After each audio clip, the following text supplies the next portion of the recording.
Love her as Christ loved the church. You got to make a decision, because the pastor's going to ask you before you put those rings on and do those vows, through better or for worse, right? So how am I going to love her as Christ loved the church? I've got to be willing to die to myself every day. I tell guys all the time, kids as I would call you, anybody under 35 is a kid to me. Are you dying to self every single day? Are you putting your needs before hers, or are you putting hers before yours? Again, learn from me, man. I messed up my first marriage. I was a terrible husband to a wonderful woman. Now I'm a great husband to a wonderful woman. See the difference? It was never her, it was me. That's why I'm doing this video.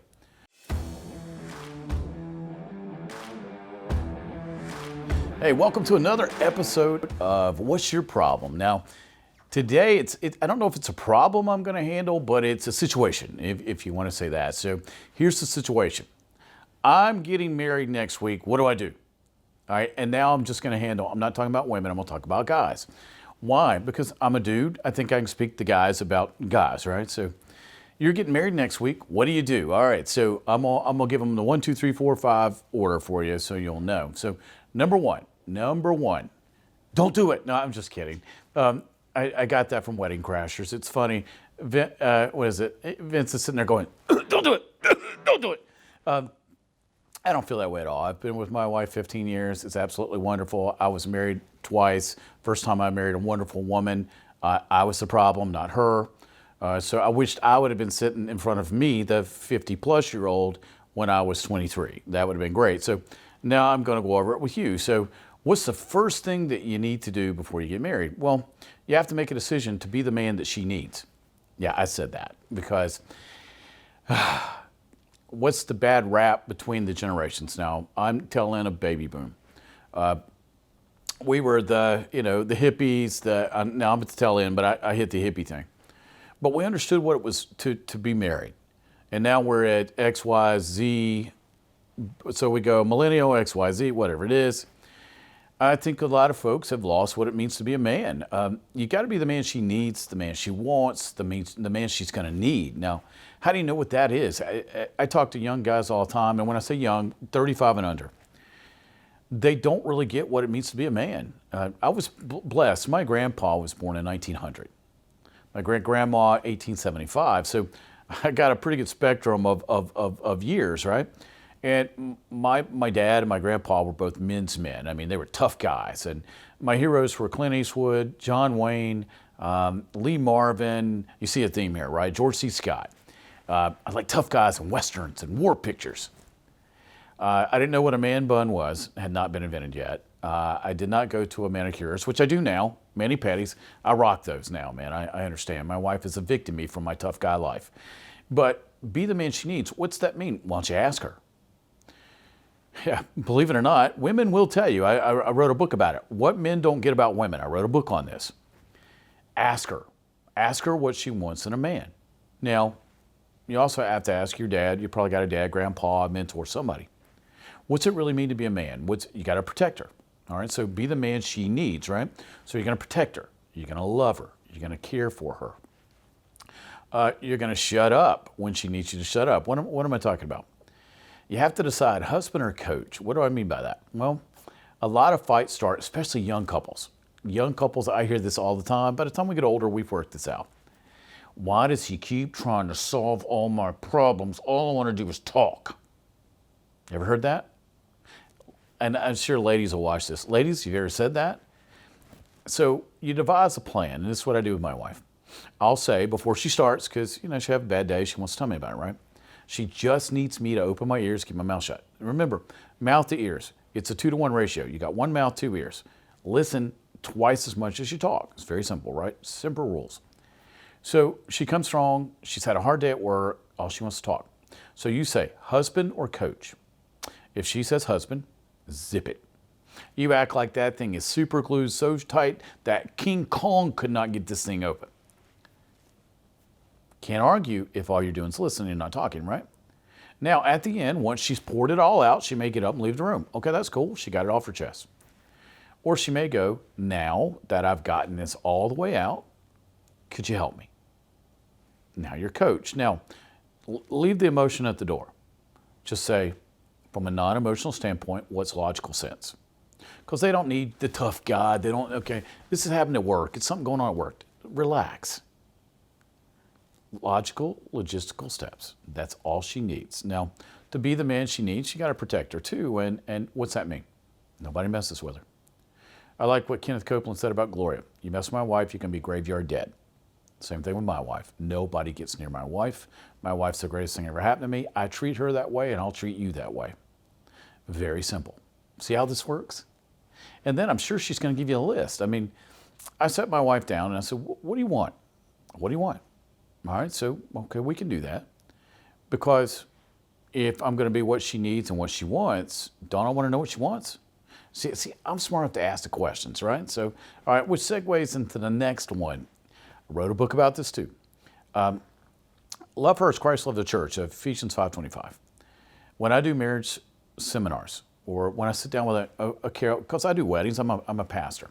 So I'll sit down and we'll go over this. And a lot of times I charge to the guys before I do the ladies, because if you meet her needs and her wants, if you're the guy she wants and needs, and you're the guy that loves her as Christ loved the church and Christ died for the church, right? So now that's a stepped up responsibility, because a lot of people will want to look at Ephesians 5 and just read, ladies, submit to your husbands. Okay, that's great, but you got to remember what submit means. Again, it's not finger pointing and you better do this, woman. That's not submission. It's the both of us deciding that we love each other enough and we honor God enough to meet each other's needs and wants and be there for each other. There's a whole list of things I give soon-to-be married couples. And a lot of times I've done this way before the week before the wedding, right? Because we're a week out now, so you got to think through this, right?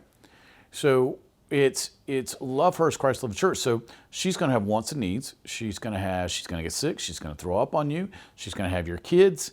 You're going to see some things in the delivery room you never thought was even possible to ever see outside of a biology class video. There's a lot of bumps and scrapes and things you're going to go through. And you're going to have stupid arguments and intense arguments, and you're going to go through life and endure things you never thought possible. But what happens if you said, I'm going to love her as Christ loved the church? She's going to be mad at you when she shouldn't be. She's going to come in mad from work and take it out on you. She's going to cook food, chances are, that she can't eat, that's inedible. She's going to wake up and not have the greatest breath in the world. I know it's a shock, isn't it? I had no idea they weren't perfect when they went to bed. She's not always going to have a makeup. Her hair's not always going to be done. All right, so love her as Christ loved the church. You got to make a decision, because the pastor's going to ask you before you put those rings on and do those vows, through better or for worse, right? So how am I going to love her as Christ loved the church? I've got to be willing to die to myself every day. I tell guys all the time, kids as I would call you, anybody under 35 is a kid to me. Are you dying to self every single day? Are you putting your needs before hers, or are you putting hers before yours? Again, learn from me, man. I messed up my first marriage. I was a terrible husband to a wonderful woman. Now I'm a great husband to a wonderful woman. See the difference? It was never her, it was me. That's why I'm doing this video. If somebody would have sat down and told me these things prior to me getting married, things probably would have turned out differently. Now, I'm glad I'm married to my second wife. I don't take it that way. But if it's to death do us part, and the only way you can get out of this is if she kills you, don't give her a reason to kill you. It's kind of like Goodfellas. She's not going to divorce him, but she will kill him. Don't give her a reason to shoot you, hit you with a frying pan in the face, whatever it is, whatever her method is. Poison seems to be I've seen Snapped, the show. Poison seems to be the method now of ladies killing men. All right, so if you love her as Christ loved the church and you die to self every day and then lift her up, can you go wrong? Every day my regiment for my wife, to lift my wife up and die to self. I get up, fix coffee. My wife doesn't like coffee, only mine, so I make her coffee. And then I'll make her some breakfast. My wife can't cook, so we handle that. And then I'll make lunch, and then I'll make dinner. And if she wants a snack, I'll make the snack. I get up every day and make the bed. She does and I do. And then I'll do certain tasks that she doesn't like to do. Do I like doing this every single day? Ask me. And the answer is no. Now, what did I say though? Die to self, lift her up. I'm dying to myself so I can make sure. Now, again, I told the church and the pastor, This is the most important thing that ever happened to me, my wife, right? She's the greatest thing ever happened to me on this earth outside of Christ. I better act like it. I'm acting like it by doing the things that she needs done for me to show her I love her, right? So that I'm doing.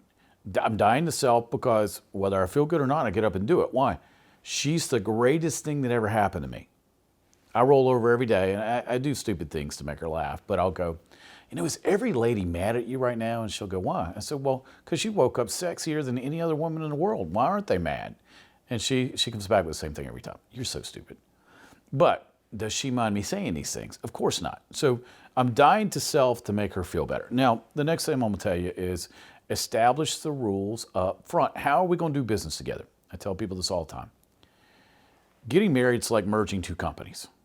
Okay, one company does this, the other company does this. You got two different viewpoints. You were raised by two different sets of parents and grandparents and aunts and uncles, and you may have come from different cultures.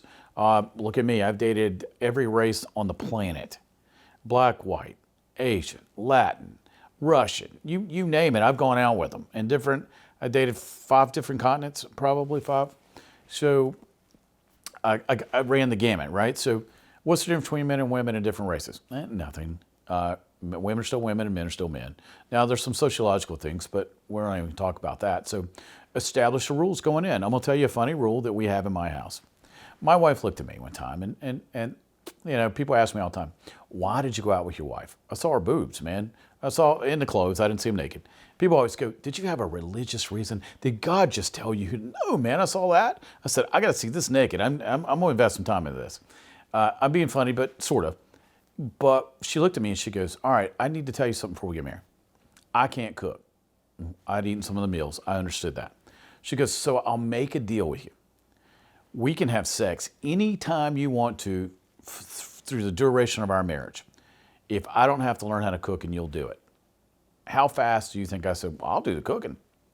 I ran this by all the coaches. I used to be a high school coach. So I'm meeting with the coaches one day and they're all bragging about their wives cooking. And I said, well, here's the deal I got. She said if I cooked, she would have sex anytime I wanted to. Every guy in the group stopped bragging about their wives cooking and said, oh my gosh, can she talk to our wives? Cooking's overrated. I'll do the cooking. See how this works? So you do the rules up front. What are the rules? How are you going to communicate? It's no different than when you go to work. They go over the rules, the regulations, what your benefit plan is, everything, right? They don't leave anything for chance when you get hired at a company. HR handles that. Well, you got to do it with each other. You got to go over how were we raised? What is our belief system? How are we going to raise the kids? How are we going to communicate with each other? How do I want to be shown love? How do you want to be shown love? What do we do if we get in an argument? How do we pre-fight? I always tell couples this. And unfortunately, a lot of Christian counseling only goes over how to fight fair. Let me tell you something. There is no fair fight. You get angry, it's all about winning. I'm in it to win it. Now I'm going to say anything it takes to hurt you and win. Okay? That's not going to help make a marriage last. So let's do this. Let's decide, all right, we know we're going to argue, just like in a business. We know engineering might not get along with sales and HR might not get along, see where I'm going, but we all work out how we're going to communicate that. Same thing here. I tell couples, sit down and make a list of the 15 things, without a shadow of a doubt, you probably already argued about, didn't find a solution. Now, sit at your kitchen table with a legal pad and go, all right, this problem we have now, we've argued about it. What's a non-emotional, joint-decided solution with no emotion? What makes the best sense? Write it out. Go through each problem. Now, when you start to get irritated with this, go, wait. We've already pre-done this. We've already worked this deal out, just like a business. So now we've decided how this ends. So now, can you get mad? Can you holler and scream? Can you not speak to each other for 3 days over a pre-done solution? Well, the answer is no. All right, so now we've handled that. Now we have to sit and go, what do I want to do the rest of my life? Well, what do you want to do the rest of your life? What's your purpose, plan, direction? Well, what's your purpose, plan, direction? What's your skill set? What's your skill set? How do our skill sets work together? See, God's designed marriage for this skill set to complement this skill set. Do yours. Sometimes we marry the wrong people. So stuff's to evaluate before you say I do, okay? So have you had these talks? I tell young couples all the time, don't have sex. Here's why. If you're having sex, all the things you should have talked about, you won't. All you're going to talk about is how good it is to be in bed, how good an orgasm feels, whatever it is. Now, if you're not having sex, you got to deal with all the other stuff. Now, what are the rules on money? How are we going to raise our kids? What's discipline really look like? Are we disciplined? How do we see employment? Where do we want to live? Do I want to take that job transfer? Am I in the military? What do I need to do about this? How am I going to deal with parents? All these things have to be pre-discussed before I do. Again, repeat after me. All these things have to be pre-discussed before I say I do. Do we understand that? All right, let me get to the last one. Decide one thing, no matter what, we're going to do this. I talk to a lot of people now. They're getting married with the idea, if it doesn't work out, if I don't like it, if it's not what I want, I can just leave. And it's not how marriage was designed. Again, I'm going to take credit for this. I left my first wife no choice. And thank God she didn't kill me. She probably should have killed me. I was Peter Pan. And she was lovely. My first wife was wonderful. Still wonderful, just married somebody else. Somebody who got how wonderful she was. So I fixed what was wrong with me going into this one. So you have to make the decision. I know there's going to be bumps and scrapes, and there's going to be things we go through. And our camera crew is quite young. And I always say, you're in your 20s now. You'll be in your 50s one day. I cannot tell you what you're going to go through. All I can tell you is go ahead and predetermine that whatever it is, you're going to tough it out. You're going to make it. And regardless of how tough it is, you're still going to go through this. Nobody told my wife that I was going to be sick and dying before we got married. Nobody wants to hear that. We didn't know how bad it was going to be. We didn't realize I wouldn't work for 4 years. We didn't realize a lot of things, that we'd lose everything, but we stuck through it. Why? She loved me. I loved her. She decided that I was worth sticking through this. You're 1 week out, and there's a lot running through your head, and you sit and think, you come up with good and bad scenarios. And then, unfortunately, when we're younger, under 35, all of our friends seem to think that they should give us advice. Who should we not be listening to? Yeah, our friends. Yeah, because a lot of times it's bad, just like wedding crashers. Don't do it. Vince Vaughn, and you saw who played his wife in the movie. I mean, she's absolutely beautiful. You don't want that guy talking to you, because chances are you found the greatest thing that ever happened to you. And you're getting ready to tell the world that she's the greatest thing that ever happened to you. And then you're going to show the world she's still the greatest thing that ever happened to you. And then you're going to grow old with her. Well, if you have all this, if you have the I do and I'm not going to, and I'm going to stay with this already worked out, you grow old together. I try to tell kids all the time, being in our mid to late 50s now, as the time we shoot this or by the time we cut this podcast, it's amazing what's changed from the time I was 25. It's amazing who I am, the way I see the world, what I've gone through, the bumps and bruises, the scars, the way I see the world. And I didn't think it was feasible when I was younger to grow old with somebody. No, now I know it's the only way to do it. And then you throw in pheromones and biochemistry and how we grow together and how our hormones start to increase together and how we can read each other's minds, how I can know something's wrong with her, she's not even here. See, those things you have to grow old together to get to know, and it's absolutely wonderful. So I can tell you this, you're a week out from marriage. If you're marrying the one God intended for you to marry, there is nothing better that could happen to you on this planet. Now, if you're marrying the one that Lucifer has planned for you, there's nothing worse that could happen to you on this planet. It's very simple. Biggest determinant of poverty, who you marry. Worst case scenario, you can go on the internet and look up every worst case scenario you could ever find. However, a week out, chances are, hopefully you've vetted everybody. A lot of people don't. Don't do the Britney Spears. Go marry somebody in Vegas. Don't do that. But chances are you've vetted these things and you sat down with a priest, a pastor, or somebody. But just in case, go ahead and sit down again and say, are we set? Are we ready? There's things that I can't cover here because, look, man, let's say you're 25. By the time you get to 58, there's a lot of stuff I can't cover. That's 33 years, man. You're going to raise kids, have grandkids. I can't tell you what's coming up, where you're going to live, what you're going to make, where you're going to move to, what's going to happen with the kids, what sports they'll play, none of that. What I can tell you is, if you meant I do at the service, I do. And I'm going to do it, and I'm going to do it, and I'm going to do it every day, and I don't care hell or high water, I'm going to love her, and I'm going to do this. Then we're all good. All right, so I'll go ahead and wrap this up with our time together. I hope this helped. I only gave you 4 things. Now, when I sit down with a couple, I make a couple meet with me 8 to 12 times. Now, I do stuff over the phone or Skype or whatever it is, but I have a whiteboard, and I like to put that couple in front of the whiteboard. And I like to get everything out on paper so we can go ahead and get this done, because I want to make sure these two understand that they're entering a lifetime contract and there is no exit strategy. And keep this in mind. Home is not pre-fight stuff. Hopefully the only thing you're arguing over is on Friday night, where do you want to eat? I don't know. Where do you want to eat? I don't know. Okay, I'll take those arguments. And there's ways to fix those too. But there's no way to fix a lack of commitment and a lack of understanding that she's the greatest thing that ever happened to you. And then it's your job from here on out to teach her, tell her, touch her, hit all 5 senses on the fact that she's the greatest thing that ever happened to you. All right, I'm going to wrap this up. I'm Scott Farrell. Hey, man, thanks for being part of What's Your Problem? I'm hoping to solve you some problems with solving this problem ahead of schedule. So now that you know you're a week out from your wedding, you know what to do, man, and you're ready to go. If you have any questions, go on by my website, scottfarrell.com, SCOTFERRELL.com. All right, I'm Scott Farrell signing off. Take care. I'll see you later.